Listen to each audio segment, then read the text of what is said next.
I hope you all are fine. And last day I was given some homework, few programs from last chapter. I hope you all have done. And if you have any problem, you can ask in the next Zoom class. In my next Zoom class, in my last Zoom class, I explained you about the methods. Means actually I was given the introduction about the methods. So first of all, we will start with the revision of that portion, and then I will continue. So last day I explained you with the definition of a method. First of all, we have to study in this chapter about the method. So what is the method and why we are using it? So a method is a named unit, means always a method will be with a name. It should be with a name, and you all know that a variable name or a class name or a method name, it should not be any keywords or any identifiers. So but it should be with a name. So a method is a named unit that has an aim. Why we are creating a method? So that we can perform some task. It means if we will create a method, it should have some aim, and it will contain a group of statements. How we can perform that task, how we can fulfill our aim with the help of those group of statements which will execute through this method. So a method is a named unit that has an aim and contains a group of statements to perform a particular task. Okay, and also I explained you that there are two types of methods. First one is building method and second is user defined method.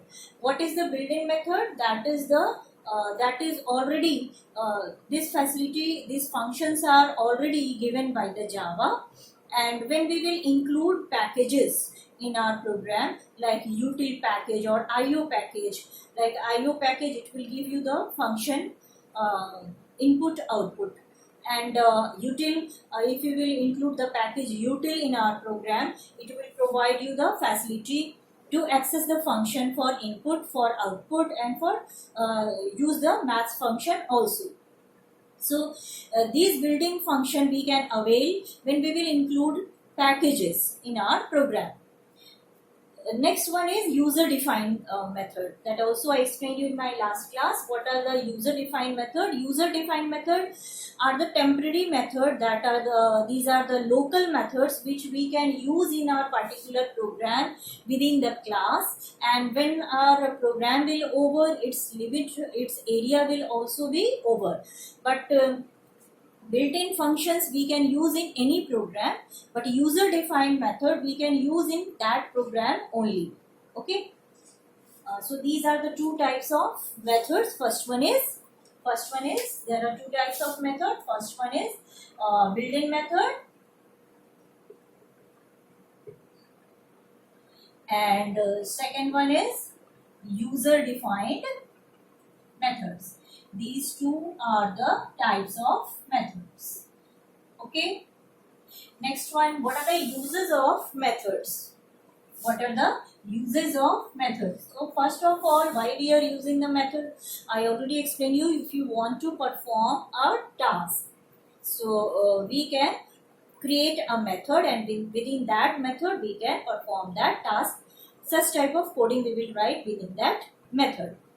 Next one, if we have to perform a big task within a program, then we can divide that program into small modules in a small parts, and those small parts will be performed, those small tasks will be performed by different methods. So in a same program, in a single program, we can create number of methods to perform a number of tasks, and these number of tasks will be the part of a big task.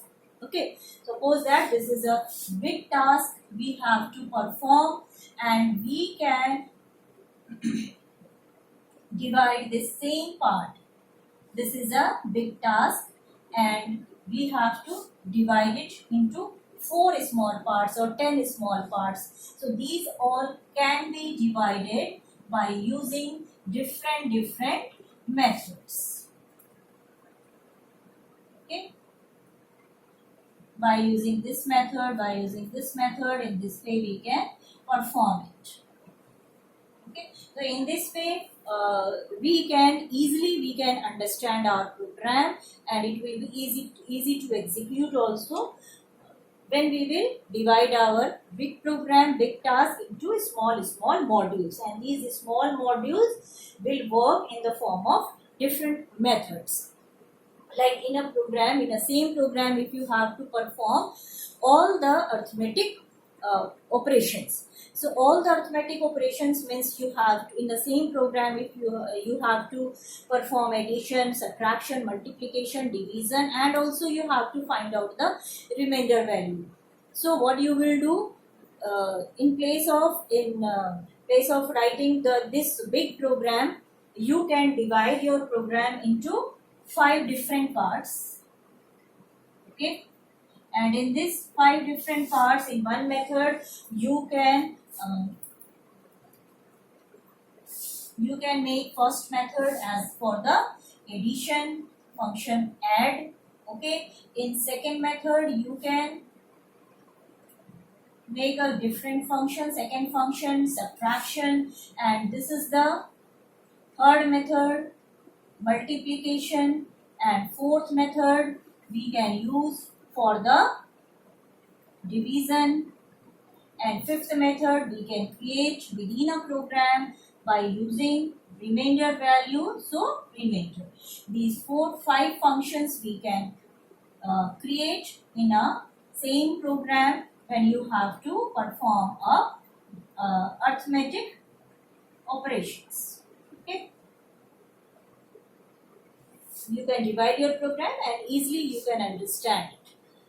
Okay, and second one, if once you will make one function, you can utilize it in the other part of your program. Same function, this function add or subtract or multiplication or division or remainder, you can call in other part of the program also. No need to write again the same coding. You can simply call that method where you require in your program. So it will save your time. So first one is what is the first benefit? First one is it will easy to understand.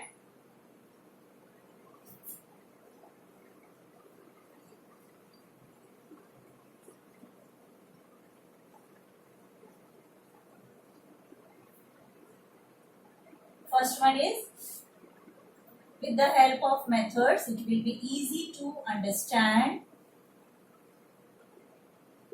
the program.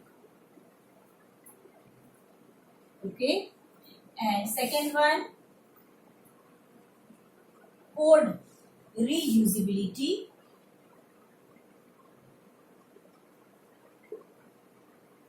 Means same coding you can utilize in different part of your program.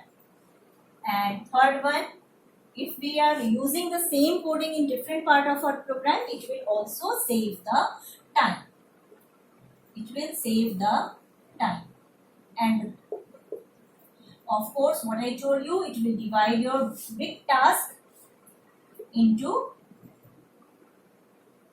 divide the big task into small modules. So in this way your work will be easy and it will be easy to understand also. So these are the main benefit of using the methods. So till now what I explained you, what is method and what are the uses of method. And also I explained you there are 2 types of method. First one is built-in method and second one is user-defined method. Okay. Now I will explain you that how can you write the method. So there are 2 types of, there are 2 parts of method. If we will talk about the method, there are 2 parts. Okay. In first part we are writing its prototype. In first part we will write the method prototype, and in second one we will write its body. It is also known as method body. And one more thing I want to explain you. Sometimes we are saying methods and sometimes we are saying functions. So methods and functions, these both are the same. What is the difference? When we were using the procedural programming language, in that time we were using the term function, and in object oriented programming now we are using the term method, but both are same. Okay, so in place of method you can also use the term function because both are same. So now there are two parts of any method. First one we will declare its prototype, and second its method body. What is the method prototype? First of all we will see that what is the method prototype and how we can write it. First of all we will start with a simple program. Public static void main. Okay, till now you try to understand what I am writing. So in any method prototype, first of all we are writing its access specifier. Now what is this access specifier? Access specifier means how you can access your function, how in which way you can access your function, like is this public or is this private or protected. So there are three types of access specifier: public, private and protected. Here my access specifier is public, means all the functions can access it. Next one is static.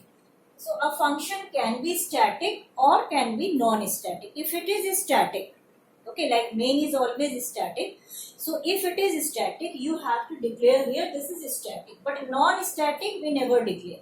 If you are not writing static, it means it is by default it is non-static. Okay, and this is totally optional. If you have to declare static, then only you write. Otherwise, don't write. Next one is void. What is this void? Void is your return type. Return type means which after the execution of this function, which function you are declaring here, when this function will execute, so obviously it will give some value, because this is my aim. I want some output through this method. So which type of value it will return? Which type of value it will return? It will return integer type value or double type of value or float type of value. Which type of value it will return? It will be given by its return type. Okay, but void, if we are writing void, if its return type is void, it means it will not return any value to the calling function. Okay, means it will execute all the statement given in the method, but it will not return any value. Next is main, and this is the method name. Method name. So what I explained you, public static void main means first of all we will give its access specifier, then we will give here is this static or is this non-static, we will not write, then its return type, then method name, and after writing method name we will pass the arguments. We will pass its argument, and it is also known as parameter list. Within this bracket, within this parenthesis, what we will write, that will be known as parameters. Parameters, or we can say that arguments. Okay. So this bracket, if it is blank, it means you are not passing any value. You are not passing through the method. Here you are not passing. Maybe you can use inside the method body, but here we are not passing any value if it is blank.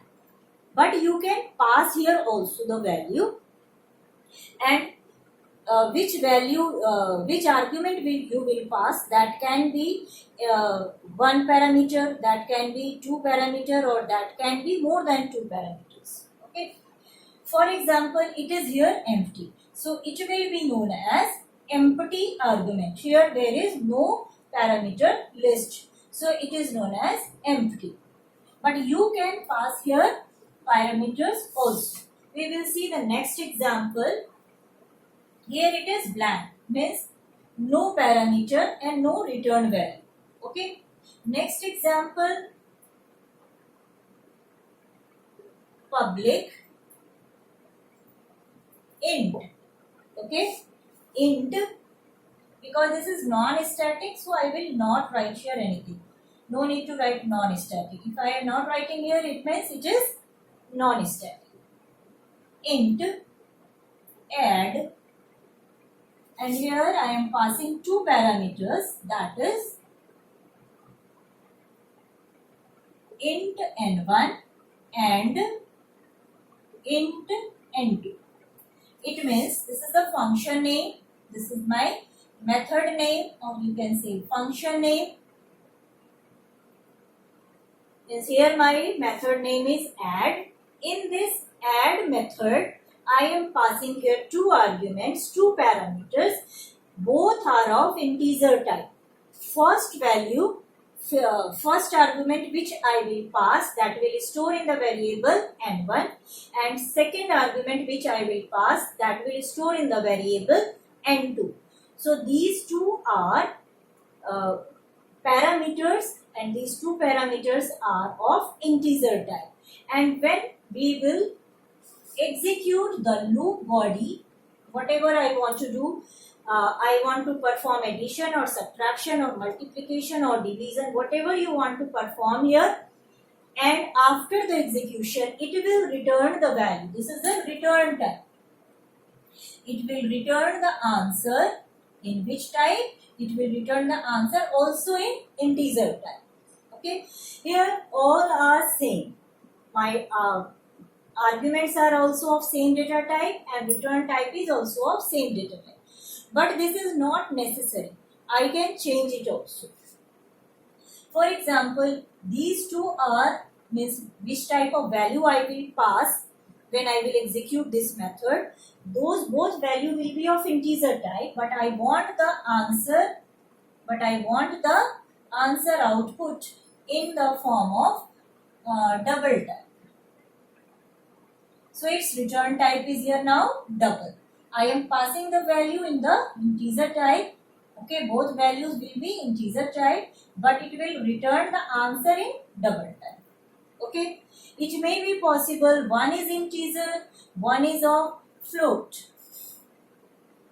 Which value I will pass? Two values I am passing here. Maybe first one is integer type, and second value which I will pass, that will be float type. Okay, so which type of values I am passing? Two values I am passing here of two data types, two different data types. First one is integer type, second one is float type, and when I will get the answer after execution of this method, that will be of double type. Okay, so it can be same data type, return type, or passing the argument, means argument type or the return type, both can be same or both can be different. And also we can pass here different number of parameters also. Here I passed here two parameters. It may be possible that I have to find out the square root of a number. So to find out the square root of any number, I want only one number for which I have to find out the square root. So how I will write? Suppose I want the answer, you know that square root will always return the value, sqrt function.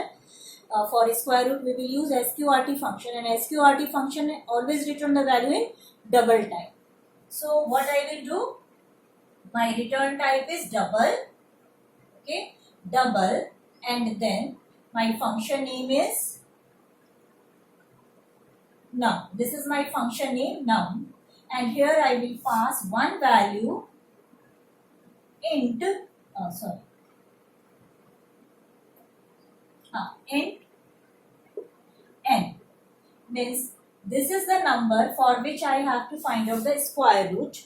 It is of integer type, and when after using the sqrt function, when after the execution of method body, it will return the value in which type? It will return the value of double type. Okay. So what you got?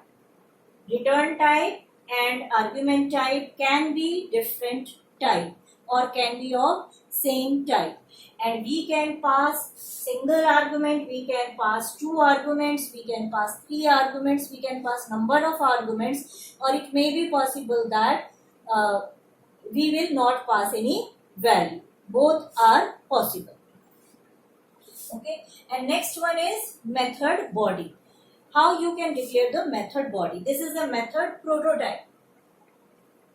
This what is the method prototype? In which we are giving all these details about which type of value, which type of access specifier you are giving, which type of return type you are giving, method name and argument type, argument number of argument and argument variable.